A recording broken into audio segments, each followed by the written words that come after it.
ఓ bro,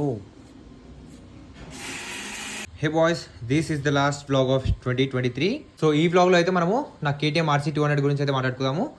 ఏదైతే bike నేను 2 years back తీసుకున్నానో, but ఎక్కువ వీడియోస్లో చూపించలేదు. అండ్ ఏదైతే కంటెంట్ అందరూ చేస్తారో ఆ మాత్రం అంటే అంతగానం యూటిలైజ్ నేను చేయలేదన్నమాట వెహికల్ని కూడా. సో బేసిక్ ఏంటంటే this is not my daily driver. So నా దగ్గర వేరే బైక్స్ అన్నీ కూడా ఉన్నాయి కదా, లైక్ స్కూటీస్, ఎలక్ట్రిక్ స్కూటీస్ అవి ఉన్నాయి కదా, అవి డైలీ యూజ్ చేస్తుంటా.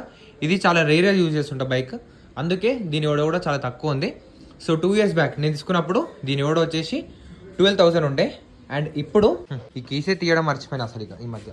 ఇప్పుడైతే 25,000 అయింది. సో అప్రాక్స్ ఒక 13 kilometers అట్లా అయితే డ్రైవ్ చేసిన. మొన్న December 11th ఈ బండి కొనేసి 2 years అవుతుంది అనమాట.